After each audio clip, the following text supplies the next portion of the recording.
Olá, bem-vindos à Igreja do Mundo Magazine, o programa da Fundação AES, aqui na sua televisão.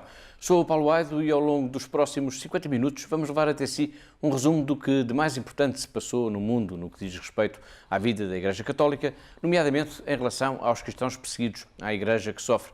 Todas as semanas, sempre a esta hora, sintonize connosco, sintonize com a ajuda à Igreja que sofre.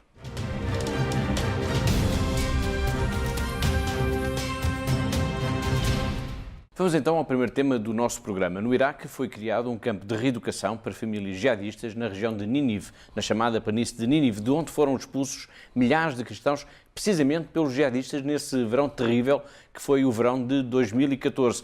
Esta é, Catarina, uma notícia muito preocupante. É verdadeiramente muito preocupante, Paulo, porque neste momento a comunidade, portanto, ao criar este campo numa zona onde a comunidade cristã estava neste momento a começar a preparar-se para regressar às suas casas, é de facto uma grande preocupação, sem saber muito bem o que é que irá acontecer. E, portanto, neste momento estamos a assistir no Iraque, e mais em concreto nesta zona, nesta planície do Nínive, estamos a assistir a um regresso, portanto, uma recuperação e uma reconstrução das casas para estas famílias regressarem. Portanto, neste momento, esta colocação deste campo nestas zonas traz muitas preocupações para as pessoas e relativamente ao seu futuro, em concreto. O que está a acontecer é que agora, após a reconquista da cidade de Mossul aos jihadistas, as forças iraquianas têm vindo a proceder à detenção não só dos militantes do autoproclamado Estado Islâmico, mas também das suas famílias. Sim, neste campo as autoridades de Bagdade estão a colocar essencialmente os familiares, portanto mais especialmente as mulheres e as crianças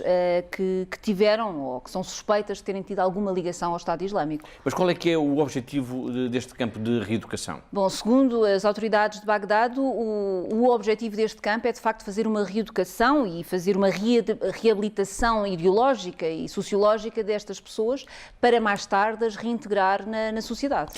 Este processo, que teve início nas últimas semanas, não está isento de polémica. A começar por relatórios de entidades como a Human Rights Watch, que falam mesmo em situações de abuso e de violência. É verdade, Paulo, de facto, segundo estes relatórios da Human Rights Watch, estamos a assistir estes processos de proteção destas famílias estão a ser, com muitos casos de abusos e de violência que estão a ser relatados por esta instituição.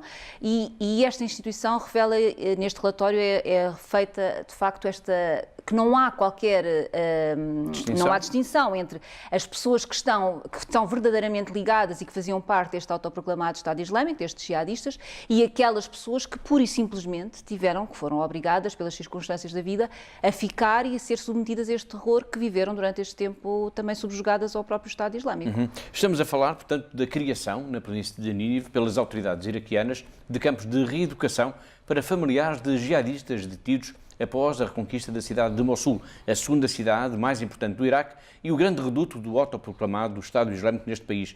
Este campo situa-se em Bartella e é ocupado, para já, por cerca de 170 famílias de jihadistas. Há pouco fizemos aqui referência à apreensão que esta notícia gerou já entre a comunidade cristã, que se encontra refugiada no norte do país e que anseia naturalmente por regressar a casa. Agora, Catarina, com esta notícia, mais uma sombra vem inquietar estas pessoas, estas famílias. É verdade, Paulo, de facto é uma sombra terrível que se está a bater sobre estas famílias, porque muitas famílias nunca esconderam, ao longo deste tempo, a preocupação de como irá ser o regresso, de como é que irão encontrar as suas casas, como serão as questões práticas do dia-a-dia, desde a segurança, as escolas, a sua própria proteção e, portanto, agora são confrontadas com este facto da criação de um campo onde estão a ser colocadas estas famílias de jihadistas que tiveram e, portanto, ninguém está seguro neste momento do que é que irá acontecer. E, portanto, este campo é colocado numa zona que era tradicionalmente cristã e, portanto, agora as famílias cristãs dizem-nos mesmo que parece que estão a ser colocadas na toca do lobo. Mas é importante que, apesar de todas as dificuldades, os cristãos regressem, de facto, às suas casas, às aldeias onde viviam e de onde foram expulsos nesse mês trágico de agosto de 2014. Esse é um regresso sonhado por tantas famílias, mas que, para se concretizar, implica a reconstrução e a recuperação das suas casas. Um empreendimento gigantesco, atrevo-me a classificar desta maneira, que já está em marcha e que tem o apoio total da Fundação AIS. Exatamente, Paulo. De facto, estamos a fazer esse apoio nessa reconstrução e esta reconstrução já teve efetivamente início. Neste momento já há casas a serem reconstruídas, em particular em 3 aldeias da planície do Nínive, que tenham tido o apoio da ajuda à Igreja que sofre nesta reconstrução. Portanto, foram já começados os trabalhos em cerca das cerca de 13 mil casas destruídas pelo autoproclamado Estado Islâmico, em que nós, a ajuda à Igreja que sofre, está. Para que esta grande operação fosse possível acontecer no terreno, foi criado um comitê onde estão representantes das 3 principais igrejas cristãs, portanto, a Igreja Ortodoxa Síriaca, a Igreja Católica Sírica e a Igreja Católica Caldeia, juntamente com peritos e com consultores que foram nomeados também pela Fundação AIS para apoiar neste trabalho de reconstrução. Eu volto a sublinhar que estamos a falar de uma grande operação, pois trata-se da reconstrução de cerca de 13 mil casas. Exatamente. Este plano teve início, ou este comitê foi criado no passado dia 27 de março de 2017 e tem como objetivo supervisionar e coordenar a reconstrução destas casas. Portanto, as quase 13 mil casas que o Paulo já mencionou aqui. Portanto, são 669 casas que estão totalmente destruídas e que é preciso, de facto, fazer e ter alguém que possa supervisionar este trabalho de reconstrução. E o custo total deste programa é, de facto, um valor muito, muito elevado. São cerca de, pelo menos está estimado em cerca de 250 milhões de euros.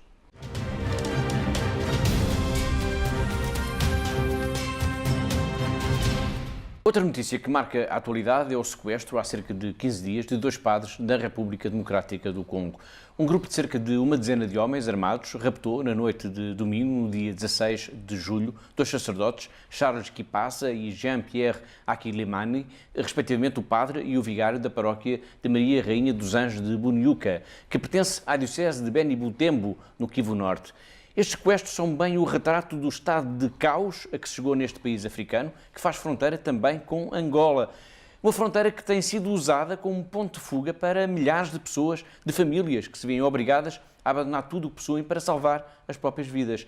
Entre os mais de 30 mil refugiados congoleses acolhidos na diocese do Dundo, a província angolana da Lunda Norte, estão também 4 sacerdotes. A reportagem agora com o nosso correspondente na capital angolana, Isidro Chitekulo. 2 sacerdotes foram sequestrados e 4 estão entre os mais de 30 mil refugiados do Congo Democrático instalados na diocese do Dundo, província angolana da Lunda Norte. Em entrevista à emissora católica de Angola, Monsenhor Fidel, um dos integrantes da delegação episcopal, denuncia o clima de insegurança naquele país africano, onde nem mesmo os bens da igreja estão a ser poupados. Les couvents des sœurs, os conventos das irmãs, les écoles, as escolas, les centres de santé, os centros de saúde, les hôpitaux, os hospitais, disons toutes les infrastructures que l'Église met au service de la population.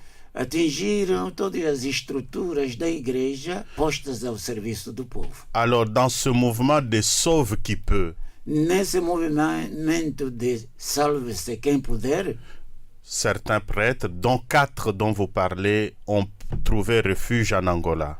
4 sacerdotes de que acabamos de falar encontraram refúgio em Angola. No final da visita aos refugiados do Congo, na Lunda Norte, o bispo da diocese de Kisanto referiu que a presença dos sacerdotes entre os refugiados está a confortar os fiéis. Et nous sommes heureux, Estamos muito felizes en arrivant à Dundo, ao chegar a Dundo, que leur présence est utile que a presença deles é útil, et sert de consolation e serve de consolação humaine et spirituelle humana e espiritual à tous les réfugiés. para todos os refugiados. C'est donc en quelque sorte une occasion d'évangélisation pour eux.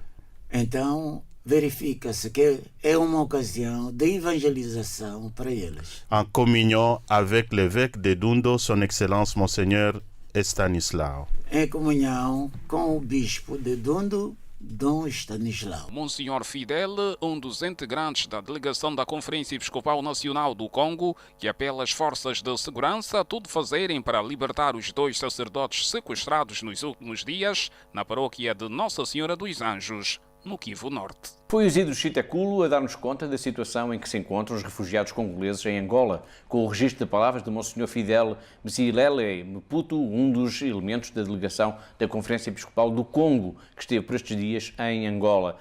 Além da Igreja, que está a fazer um trabalho notável no acolhimento destes milhares de refugiados, importa dizer que as estimativas das autoridades apontam para que esta região de Angola, a Lunda Norte, venha a acolher dentro de pouco tempo cerca de 50 mil congoleses em fuga. Além da Igreja, eu dizia, outras instituições estão também no terreno, num trabalho coordenado no apoio a estas pessoas que, de um dia para o outro, ficaram sem nada. A Unicef também lá está. Agora vamos ao encontro de Carmen Moncluse, uma especialista deste organismo das Nações Unidas para as crianças. Ela vai nos explicar agora o que estão a fazer neste campo de refugiados. Bom dia, eu sou Carmen Moncluse, sou especialista em proteção à criança para o Unicef Angola. Agora mesmo estamos aqui em Cacanda, que é um centro de recepção dos refugiados que estão a sair da República Democrática do Congo, a província de Kasai, mais concretamente. Entre a comunidade refugiada temos um grande número de mulheres e de crianças pequeninas que apresentam um grande número de desafios. Muitas destas crianças são separadas das suas famílias, chegaram aqui sem os pais, sem as mães, sem nenhuma pessoa que está a cuidar. Então o primeiro passo foi estabelecer um registro, um mecanismo de reunificação e de procura familiar. E é isso que os parceiros e nós estamos agora a trabalhar. Outra área do nosso trabalho que está a ser feito é a criação de um espaço amigo da criança. Podem ver aqui que estou justo de frente desse espaço. É um espaço seguro, é um espaço que procura para o bem-estar da criança, para a recreação, para as crianças receber o apoio, os serviços que podem requerer. Esses podem ser nutricionais, podem ser de vacinação, podem ser de psicossociais. Foram já muitos os passos já feitos, mas ainda temos que fazer muito mais. O influxo das pessoas que estão a chegar está a crescer cada dia mais e mais. As condições são muito precárias e temos também necessidade de criar um mecanismo de monitoria, de monitorização que seja efetivo para poder absorver todo este número de pessoas e de casos vulneráveis e de crianças que estão a chegar.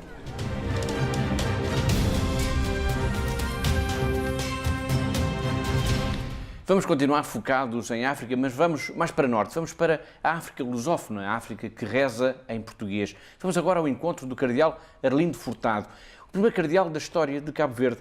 Numa longa entrevista com Dom Arlindo, que Dom Arlindo concedeu, aliás, ao nosso programa em Cabo Verde, e que temos vindo a escutar aqui ao longo das últimas semanas, foi possível passar em revista os principais problemas e desafios que se colocam a este país e até ao próprio continente africano.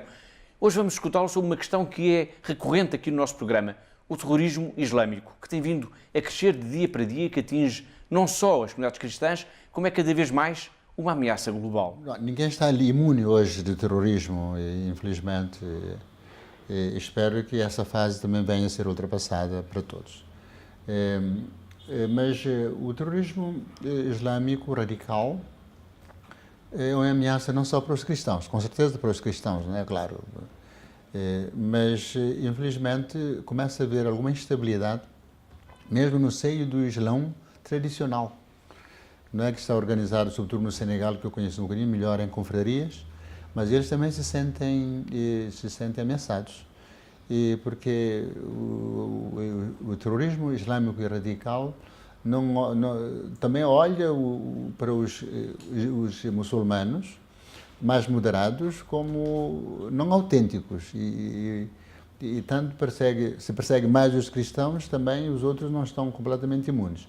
Portanto, esse movimento radical do Islão é complicado para a sociedade, para a política, para os políticos e para a situação social.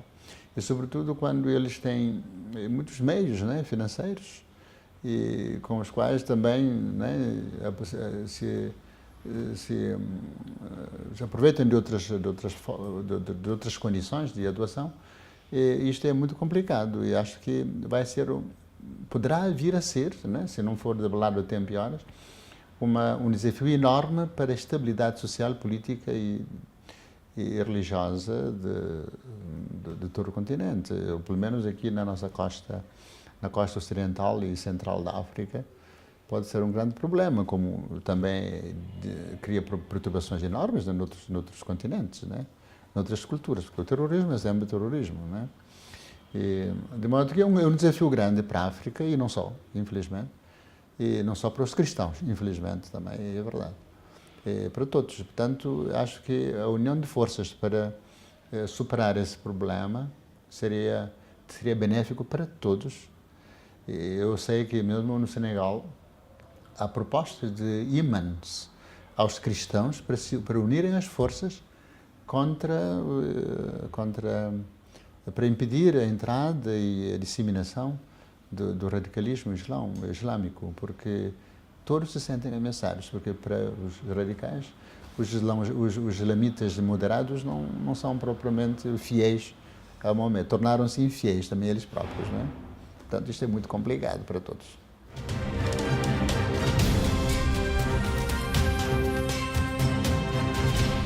Vamos continuar em África, até porque quero voltar também a falar da campanha que a Fundação AES está a promover desde a Quaresma, de apoio a este enorme e maravilhoso continente, mas que vive dias bem difíceis em tantos países. Um deles é o Sudão do Sul. Já aqui falámos dos dramas do mais novo país do mundo, mas nunca é demais darmos a voz a quem, estando no terreno, sabe medir bem as palavras da tragédia. O padre Raimundo Rocha dos Santos é o missionário comboniano brasileiro que passou os últimos 7 anos no Sudão do Sul, um país martirizado pela guerra. Esta guerra civil já provocou milhares de mortos, de deslocados e de refugiados. Violência, atrocidades, terror, fome, o dia-a-dia dos sul-sudaneses está marcado por esta tragédia. E o padre Raimundo esteve por estes dias em Roma e os nossos colegas da Rádio Vaticano falaram com ele. Eu trabalhei durante 7 anos no Sudão do Sul, desde 2010 até agora 2017. Podemos falar da situação no Sudão do Sul sob 2 pontos de vista. Primeiro, do ponto de vista dos conflitos, né, da guerra civil, e depois da crise humanitária, que é consequência desses conflitos, né? Então, os conflitos no Sudão do Sul se iniciaram há 3 anos e meio, na metade de dezembro de 2013, né? Que basicamente eram conflitos internos dentro do governo, entre os partidos políticos, e que se pode dizer que era uma briga por poder, né? Em vista das próximas eleições, e aí, então alguém queria chegar ao poder de uma forma assim não muito legal, e eles começaram uma disputa interna, e houve uma separação, uma divisão entre eles dentro do governo. E isso gerou um conflito armado imediatamente. Então o exército se dividiu e isso gerou uma guerra civil que dura agora 3 anos e meio.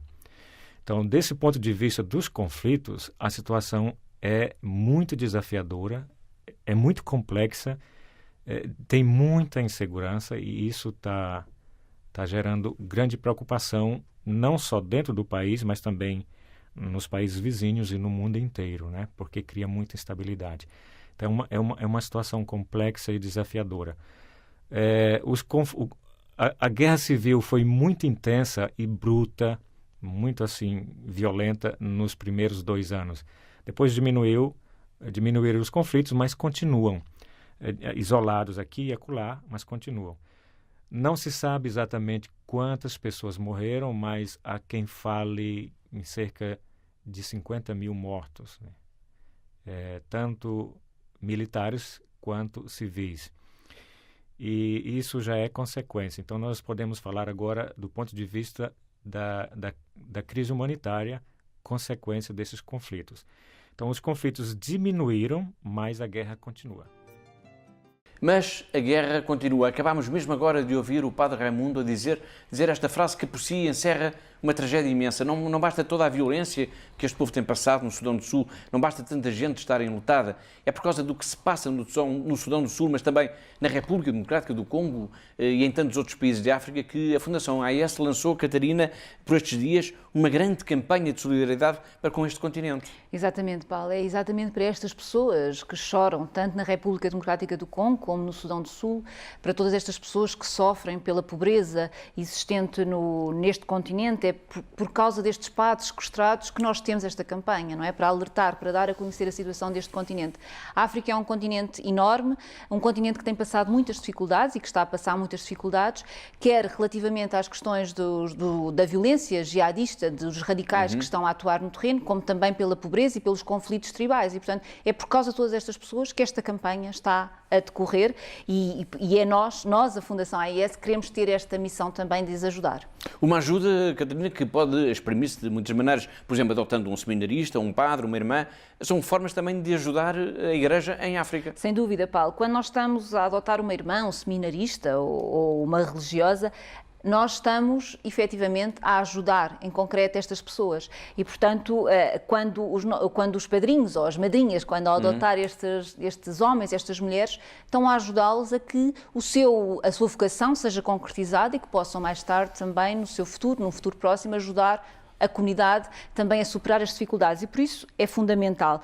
E quando nós estamos a adotar um padre, uma irmã ou um seminarista, claro que é fundamental a ajuda económica, material, para que eles se possam formar, mas também é essencial a parte espiritual, e por isso também aqui na Fundação AIS temos a decorrer campanhas de adoção através da oração destes padres, destas irmãs e destes religiosos, e esta campanha de adoção através da oração, queremos, através da nossa oração, ajudar a que estes padres, estas irmãs, estes seminaristas, estes jovens possam continuar a sua caminhada e seguir a sua vocação. Esta ajuda da Fundação AIS à Igreja em África é muito vasta. Basta dizer que, por vezes, em muitas casas e muitas aldeias, até os únicos livros que lá podemos encontrar são livros oferecidos pela Fundação AIS. Exatamente, isso é muito gratificante, nós sabemos, porque é através da ajuda, do apoio que os nossos benfeitores e amigos fazem, todo o seu esforço que fazem diariamente para poder ajudar, conseguir fazer esta maravilha de ajudar e de dar este livro para que as crianças possam ter acesso a livros. Mas não é só esse o nosso trabalho, é também ajudar na formação, como já falámos aqui, de padres, de seminaristas, é também ajudar através da mobilidade, através do apoio à aquisição de carros, motas, barcos, o que for o essencial para aquela zona onde estamos, mas é também, por exemplo, a ajuda também à própria subsistência destas comunidades religiosas que estão no terreno e também ajudar também na sua própria ajuda à comunidade, que só desta forma é que esta comunidade pode ser ajudada, através do apoio que nós damos a estes padres e estas irmãs que estão no terreno. Eu diria que não haverá país, diocese ou paróquia em África onde não se tenha ouvido falar já da Fundação AIS. E, Catarina, ajudar a Fundação AIS nesta campanha é muito fácil. É muito fácil, Paulo, e basta querer, efetivamente querer, para podê-lo fazer. E para isso basta entrar em contacto connosco, para os nossos telefones, 217544000, que está neste momento a passar em rodapé, ou então também através do nosso site entrar em contacto connosco, a www.fundação-ais.pt, e pedir mais informações sobre esta campanha, sobre que projetos é que temos de facto a decorrer neste momento e ajudar-nos. Portanto, é muito fácil e há tantas pessoas em África que precisam da nossa ajuda, que a ajuda de todos os que nos estão a ver, todos os nossos amigos e benfeitores, é essencial para que possamos continuar nesta missão de ajuda a esta Igreja de África. Muito bem, precisamos da sua colaboração, disse mesmo agora, Catarina. Pois bem, como já aqui dissemos, está em curso desde a Quaresma uma grande campanha de solidariedade a nível internacional, promovida pela AIS em favor, precisamente, das populações deste continente. Nós temos um vídeo que é um pequeno filme de apresentação desta campanha. Vamos ver. In the beginning, God created the heavens and the earth. God said, "Let the earth produce every kind of living creature." And so it was. God created man in the image of himself, both male and female, to multiply and live in communion. God was pleased. God blessed the world with a beautiful continent, Africa. Yet mankind allowed evil to enter into the world. Africa too has suffered. Poverty, corruption and war claim the lives of Africa's most innocent, devastating churches, schools, hospitals, nations. Despite such violence and destruction, God is with us and we are blessed. We are blessed by the courage of our bishops and priests who witness God's love. We are blessed by the faith of our catechists who teach us to love. we are blessed by the commitment of our religions who practice love. Although we are persecuted and sometimes afraid, with you we hold strong to our hope and joy in the Lord. We are blessed by you.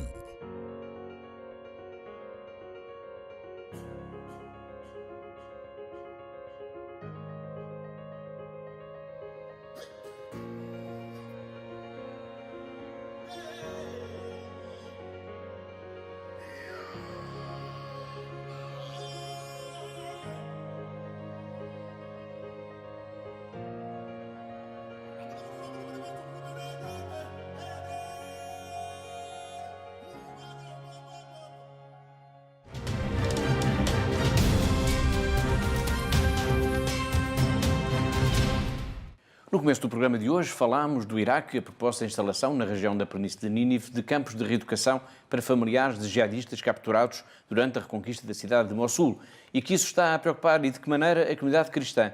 Pois bem, foquemos-nos uma vez mais na planície de Nínive, onde viviam milhares de cristãos, até que os jihadistas conquistaram a região nesse fatídico mês de agosto de 2014. Faz agora precisamente 3 anos. Poucas pessoas podem falar com tanta propriedade do que foi essa ofensiva jihadista no Iraque como as irmãs dominicanas de Tel Sukuf. Tal como outros cristãos, também elas tiveram de abandonar tudo. Tal como a maior parte dos cristãos, também elas vivem hoje no norte do país, na região de Erbil, onde são refugiadas entre refugiados. Mas tal como a maior parte dos cristãos iraquianos, também elas sonham com o dia em que poderão regressar a casa. Já aqui falámos nisso, no regresso a casa, no regresso à planície de Nínive, mas agora vamos ficar a conhecer o que é que estas irmãs dominicanas têm vindo a fazer na região de Erbil, para onde foram forçadas a fugir. Há quem diga que elas têm sido verdadeiros anjos da guarda. Será verdade? Vamos descobrir já isso a seguir na história da semana, que nos vai ser contada pela Ana Maria. Por muitos anos que vivam, dificilmente as irmãs Luma Kuder e Nazek Mehdi esquecerão os dias de tumulto que ocorreram na planície de Nínive, no Iraque, em julho e agosto de 2014, faz agora precisamente 3 anos. Nesses dias, perante o ensurdecedor silêncio do mundo, grupos jihadistas foram conquistando todos os palmos da terra da região, subjugando aldeias, vilas e cidades, obrigando milhares de cristãos a abandonarem tudo o que tinham para salvarem as próprias vidas. Num espaço de dias, às vezes até em poucas horas, muitas dessas aldeias e vilas ficaram vazias, sem ninguém para testemunhar o saque das casas, a destruição das capelas e igrejas, a profanação de todos os lugares sagrados. Fugiram quase todos para o Kurdistão. Luma Kuder e Nazek Mehdi, irmãs dominicanas de Santa Catarina de Sena, assim como outras 70 religiosas, fizeram-se também à estrada. Não tinham alternativa. Quando partiram, quando olharam pela última vez para o convento de Nossa Senhora do Rosário, em Tel Sukuf, não conseguiram esconder as lágrimas. Quando chegaram a Erbil, ao Kurdistão iraquiano, as irmãs Luma e Mehdi eram refugiadas entre refugiados. Mas eram também verdadeiros anjos da guarda. Muitas vezes Luma e Mehdi nada mais podiam oferecer do que o conforto dos seus abraços ou palavras de simpatia embrulhadas em sorrisos. Era quase nada, mas ali, no meio daquele desespero humano, valia como um verdadeiro tesouro. Todos os dias havia alguém para consolar, havia alguém em lágrimas. Era preciso agir. Criámos conventos de emergência para estarmos o mais próximo possível destes deslocados cristãos para os atender e acompanhar. Diz a irmã Luma. Estes conventos de emergência foram providenciais. Em 2015, logo que os deslocados foram colocados em alojamentos mais permanentes, recorda ainda a irmã, abrimos 2 escolas, uma em Ankawa, situada no norte de Erbil, e outra em Douk, e um infantário. O que está a acontecer nesta cidade é que, de facto, um verdadeiro milagre de amor. Estas famílias chegaram de mãos vazias e muitas continuam, infelizmente, sem nada, dependente da solidariedade de instituições como a Fundação AIS. Mas esta história ainda não chegou ao fim. Os jihadistas têm sido derrotados em inúmeras batalhas nos últimos tempos e todos os dias novas aldeias e vilas e cidades estão a ser libertadas das mãos desses terroristas. E todos sonham com o regresso a casa. As irmãs também. Esperamos poder regressar a Tel Shkuf o mais rapidamente possível. As famílias precisam de nós, diz a irmã Meti. A reconstrução e recuperação das casas é agora a prioridade. E a Fundação AIS está profundamente empenhada nesse processo. A irmã Luma sabe disso. Já se está a reparar o nosso convento de Nossa Senhora do Rosário em Tel Shkuf, com a ajuda da AIS. Queremos todas regressar para junto das pessoas que estão cansadas de viver longe de casa. De facto, todos desejam isso. Todos querem voltar. Para milhares de famílias iraquianas, esse é um sonho que pode estar quase a concretizar-se. Ajudar é a missão da Fundação AIS. De facto, estes cristãos não pedem nada de mais. Apenas desejam regressar a casa. Quem não sonha com isso? Ana Maria a falar-nos do trabalho das irmãs dominicanas na região de Erbil, no Kurdistão iraquiano. Uma delas, a irmã Nazek Meti, decidiu gravar um pequeno vídeo de agradecimento por toda a ajuda que tem vindo a receber por parte dos benfeitores da Fundação AIS.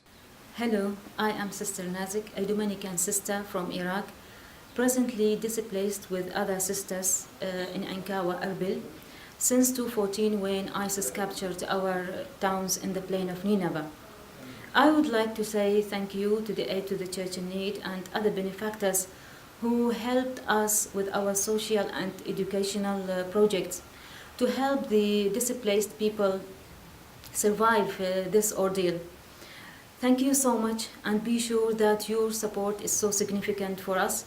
We hope that your support would continue to help us also return to our places in the plain of Nineveh.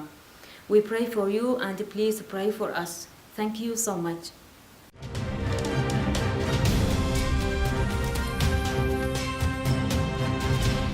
Hoje já falámos aqui em 3 países, o Iraque, a República Democrática do Congo e o Sudão do Sul, que têm, infelizmente, o mesmo denominador comum: a guerra, a violência extrema, a pobreza e a perseguição aos cristãos.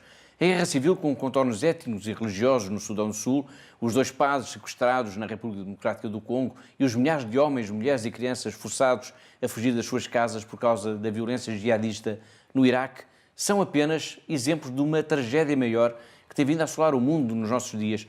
Uma tragédia que tem sido denunciada vezes sem conta pelo Papa Francisco. ¿Cuántas personas son perseguidas por motivo de su fe, obligadas a abandonar sus casas, sus lugares de culto, sus tierras, sus afectos? Son perseguidos y ejecutados por ser cristianos, sin que los persecutores hagan distinción entre las confesiones a las que pertenecen. Les hago una pregunta. ¿Cuántos de ustedes rezan por los cristianos que son perseguidos? Anímense a hacerlo conmigo para que experimenten el apoyo de todas las iglesias y comunidades por medio de la oración y de la ayuda material.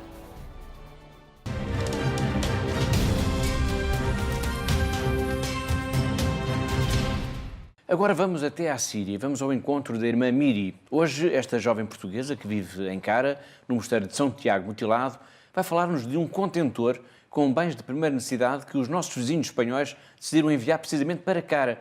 E porquê? Porque a Madre Superior do Convento, a Madre Agnes de Lacroix, visitou a Diocese de Toledo no ano passado e o seu relato impressionou fortemente a comunidade. E o Bispo decidiu, com a ajuda da Caritas, que era preciso fazer alguma coisa. E não foi só de Espanha que chegou ajuda, também de França, graças à generosidade dos escuteiros. Um que chegou da França e o outro da Espanha, de Toledo. O contentor que chegou de Toledo vem diretamente da vontade do Bispo de Toledo, que pediu à Caritas da cidade para nos preparar um contentor. Isto depois da visita da nossa Madre, quando um convite que lhe foi dirigido pela Diocese de Toledo, na altura em que havia um acontecimento diocesano em que ela testemunhou. do que se está a passar com os cristãos do Oriente, aqui no Oriente. E então o Bispo de Toledo teve essa solicitude pessoal de pedir à Caritas que prepare um contentor para nós.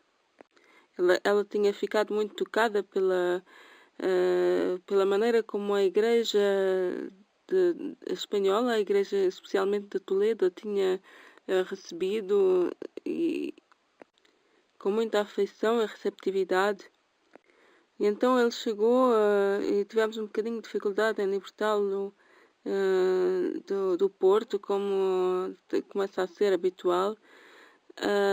E vinha cheio de roupa, de medicamentos, de material para bebés, coberturas e alguma comida. E no mesmo dia também chegou um outro contentor da França, que veio dos escuteiros de Cluses. De Cluses é uma vila que fica perto de Grenoble, nos Alpes franceses. E estes escuteiros, desde há uns bons anos, que se dedicaram a levar ajuda aos países em guerra e têm caminhões que enchem com o que lhes é dado e também dizendo às pessoas: não deitem fora os que querem deitar fora, ainda está mais ou menos, nós reparamos e depois enviamos para os locais onde há grandes necessidades. Esses escuteiros, já na altura da Guerra do Líbano, tinham enviado vários caminhões ou contentores de ajuda humanitária e foi através deles que uma das irmãs, a irmã francesa, a conheceu a nossa madre e o Líbano, especialmente, que recebeu uma vocação para o Líbano. E então agora também eles começaram a nos ajudar aqui na Síria. Quando a guerra começou, e já são 2 ou 3 vezes que nos enviam contentores.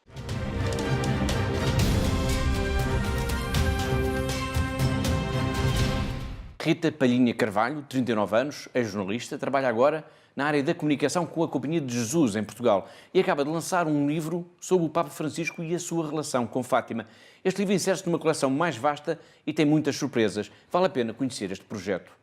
Rita Carvalho, 39 anos, é jornalista, trabalhou no Semanário Sol e no Diário Notícia em todos os meios de comunicação social, e agora que trabalha com a Companhia de Jesus, no Gabinete de Comunicação, acaba de lançar uma coleção de livros sobre Papas e Fátima, e sobre a história de Fátima. Curiosamente, o último livro desta coleção, portanto, os Papas de Fátima são Paulo VI, João Paulo II, Bento XVI e Papa Francisco. O último livro foi o primeiro que acabou de chegar, que é sobre o Papa Francisco, certo? Sim, olá, boa tarde. Sim, no fundo nós quisemos aproveitar, ou seja, a coleção chama-se Papas Peregrinos em Fátima, mas nós quisemos aproveitar o último, não é? E o mais recente e aquele que conhecemos melhor para fazer o lançamento. Portanto, Papa Francisco, este é o primeiro livro a sair, mas será o último da coleção. É um livro biográfico que, no fundo, conta a história do Papa Francisco, desde o seu nascimento até aos dias de hoje, já inclui a sua passagem por Fátima e aquilo que pudemos assistir. Além disso, o primeiro livro da coleção, aquele que é o livro enquadrador, é um livro chamado Três Pastorinhos, que no fundo faz o relato das aparições e que conta também quem foram estas 3 crianças que deram origem a este fenómeno de Fátima. Mas, portanto, o objetivo destes livros é precisamente isso, portanto, é dar a conhecer, apesar da história de Fátima ser conhecida por demais, digamos, mas nunca é demais também voltar a contá-la, mas é dar a conhecê-la, presumo eu, a um público específico, neste caso um público mais jovem. Sim, a ideia aqui foi trazer uma linguagem mais simples e mais acessível, mas isto é um livro que pode ser lido por adultos, mas aproveitar aqui a linguagem jornalística, ou seja, não é um livro infantil, aproveitar aqui a linguagem jornalística para contar uma história que é complexa e que tem algumas dificuldades às vezes de interpretação, mas simplificá-la, trazê-la para uma linguagem mais simples, mais acessível. Tem também a vantagem de ser pintado a aguarelas, isto é uma novidade, ou seja, todas as imagens são baseadas em fotografias, mas são pintadas a aguarela à mão, pelo Ricardo Drummond. Além disso, tem uma grande inovação, que é uma coisa que nós acreditamos que vai ser assim uma grande sensação, que é, no fundo, termos acesso a conteúdos multimédia, com voz, com imagem, com vídeos, animações, ao ler o livro. Como é que isto funciona? Nós temos o nosso livro físico, não é? Depois podemos descarregar gratuitamente no nosso telemóvel uma aplicação ou no tablet, e depois, ao apontar apontar a câmara do telemóvel aqui para o ecrã, o que acontece é que ele vai reconhecer a imagem e vai acionar um vídeo que depois permite ter acesso a outros conteúdos sobre aquela parte da história que nós estamos a falar. Presumo que também foi extremamente aliciante o trabalho de escritora, digamos, como ao publicar estes livros. Há mais algum projeto na Forja, na área da literatura? É assim, haverá certamente, mas para já temos que completar este, não é? Estamos a falar de 5 livros, então 2 já, o segundo virá na próxima semana já para o mercado, já pode ser adquirido, mas ainda faltam outros 3, não é? E, por exemplo, estamos a falar de uma vida de João Paulo II, é uma vida riquíssima, que, portanto, é difícil de concentrar aqui só em 32 páginas, portanto, é um desafio que será até ao final do ano, certamente, que podemos lançar a coleção toda, a editores que quer lançar até ao final, mas eu penso que o mundo religioso é uma área que eu gosto muito e que precisa também de projetos novos e inovadores, portanto haverá com certeza mais desafios pelo futuro. Foi Rita Carvalho a apresentar-nos a coleção dos livros sobre Fátima e os Papas que está a escrever e que prometem um olhar novo sobre a história do santuário. E por falar na história do santuário, convém recordar que é já em setembro, Catarina, a peregrinação internacional da Fundação AIS a Fátima. É nos dias 12 a 15. Precisamente, Paulo, é já em setembro, agora nos dias 12 a 15 de setembro, que estaremos aqui reunidos para esta ocasião tão especial. E é especial por diversos motivos. Em primeiro lugar, estamos a assinalar os 100 anos, o centenário das aparições de Nossa Senhora aqui em Fátima. Estamos também a assinalar os 70 anos da nossa obra e também os 50 anos da consagração da nossa obra, a Nossa Senhora de Fátima. São tudo datas que de alguma forma estão interligadas e ligadas a esta data de 1917. E por isso é tão especial este encontro aqui em Fátima, esta peregrinação, para assinalarmos então os 70 anos do início da nossa obra e os 50 anos da consagração, que aconteceu precisamente há 50 anos, no dia 14 de setembro de 1967. Muito bem, e os nossos telespectadores que queiram participar também nesta peregrinação, estão todos convidados, como é óbvio, de 12 a 15 de setembro, o que é que têm que fazer para participar? Paulo, o objetivo desta peregrinação, de facto, é juntar a grande família da AIS e, por isso, é uma peregrinação internacional em que todos os países onde está a AIS presente terá elementos e estarão representados aqui connosco. Depois, quem quiser participar, e teremos todo o gosto em que todas as pessoas, todos os nossos amigos e benfeitores aqui de Portugal estejam presentes, e agora que estamos aqui na televisão, todos os nossos telespectadores também que possam estar presentes. Basta entrar em contacto connosco, ligar-nos e dizer que quer participar.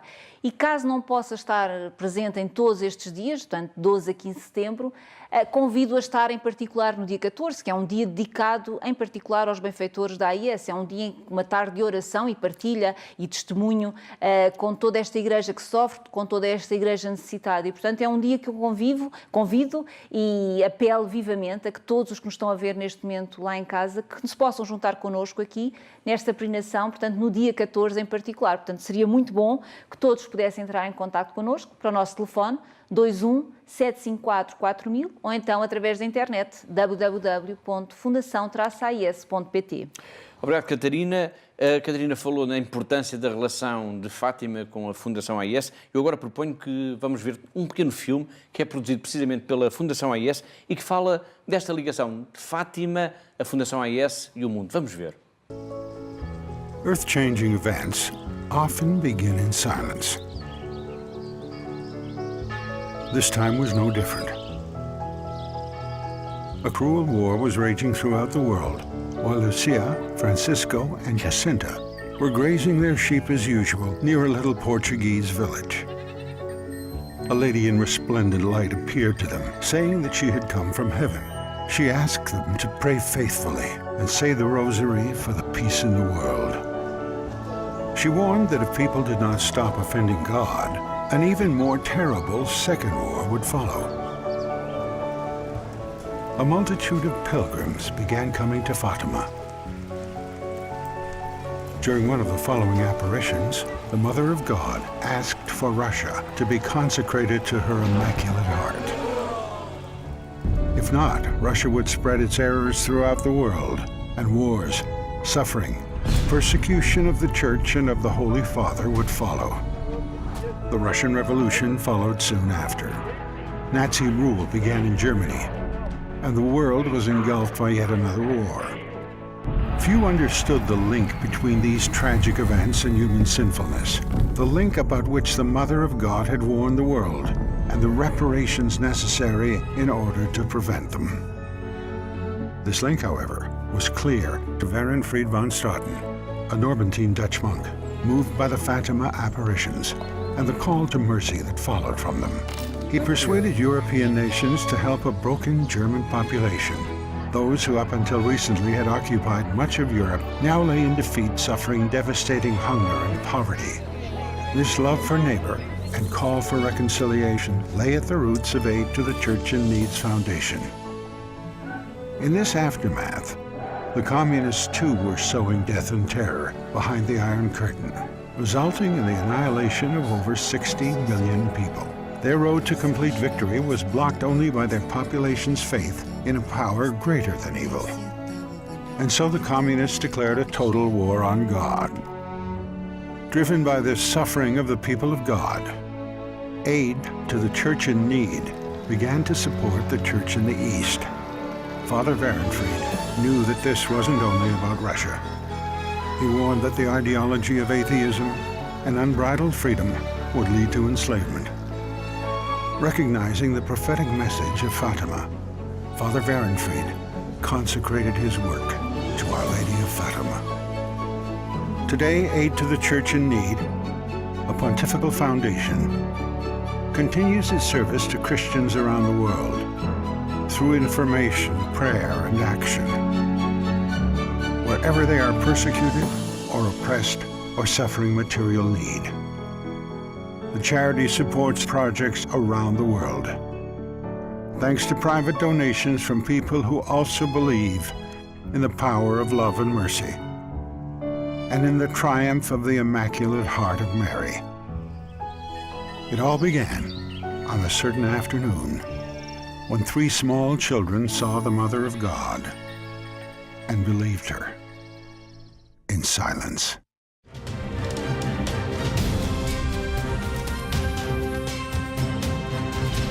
Agora vamos até ao Vaticano. Paragem obrigatória neste programa da Fundação AIS. Todos os dias, ou quase todos os dias, o Papa Francisco publica na internet um pequeno texto que acredito tem sido precioso para que todos possam compreender um pouco melhor o papel de cristãos neste tempo tão conturbado em que vivemos.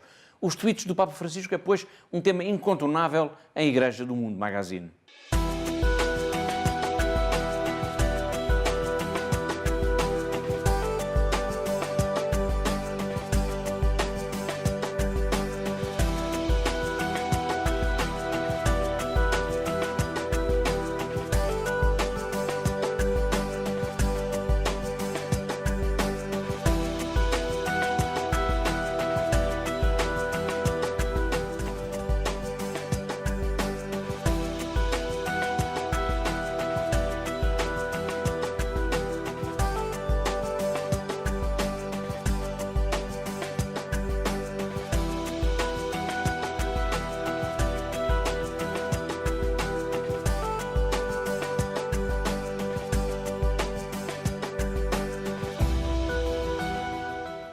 Foram os tweets do Papa Francisco. Portugal é um dos poucos países do mundo em que se publica uma revista exclusivamente sobre a vida do Papa Francisco.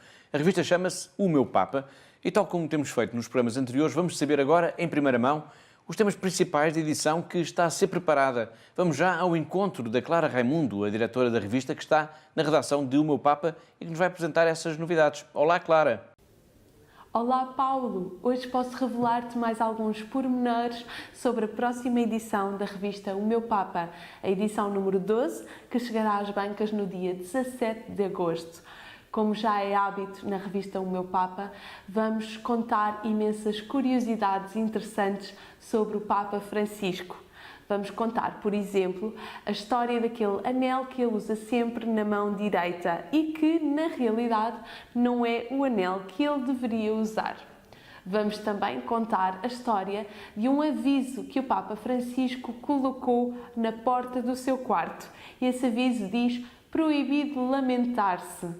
E vamos ainda mostrar qual será o Papa móvel que o Papa Francisco escolheu para usar na sua próxima viagem. Esta viagem vai ser à Colômbia e vai acontecer nos dias 6 a 11 de setembro.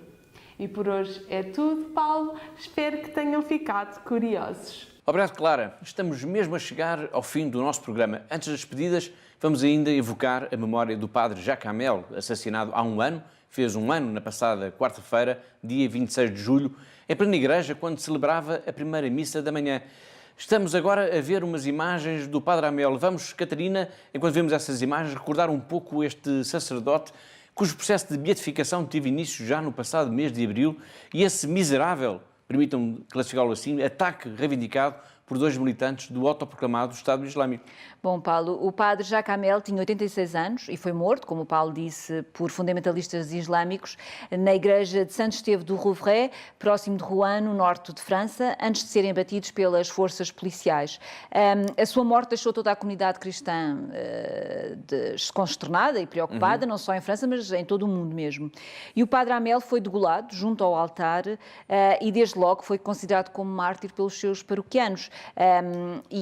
E por toda a Igreja francesa. Os que conviveram com este homem ao longo da sua vida relembram-no e recordam-no como um homem de aspecto frágil, de sorriso franco, sempre com um sorriso no rosto e sempre disponível para ajudar. E o padre Hamel estava já reformado desde os 75 anos, mas pediu para continuar junto a viver na paróquia, para assim poder continuar a apoiar a comunidade. E ainda no ano passado, mesmo 2 meses antes de ter sido assassinado, o Papa Francisco, ou depois de ter sido assassinado, o Papa Francisco afirmou que o padre Hamel é um mártir, tendo considerado que é satânico matar em nome da religião. Precisamente as palavras do Papa Francisco é um mártir e os mártires são bem-aventurados. Devemos rezar para que ele nos dê a mansidão, a fraternidade, a paz e também a coragem de dizer a verdade. Matar em nome de Deus é satânico. Foram estas as palavras do Papa Francisco referindo-se ao padre Hamel, cuja memória estamos a evocar mesmo no final do nosso programa. Padre Jacques Hamel, que um dia, já velhinho, confidenciou a um amigo: já viste algum padre reformado? Vou trabalhar até ao meu último suspiro. E assim foi, até ser degolado junto ao altar na sua igreja no dia 26 de julho de 2016. E assim, lembrando o exemplo do mártir padre Jacques Hamel, chegamos ao fim de mais um Igreja no Mundo Magazine, no programa da Fundação AIS aqui, na sua televisão. Em nome de toda a equipa que pensou, produziu e levou até si este programa, despeço-me com amizade. Até à próxima semana. Até ao próximo Igreja no Mundo Magazine, se Deus quiser.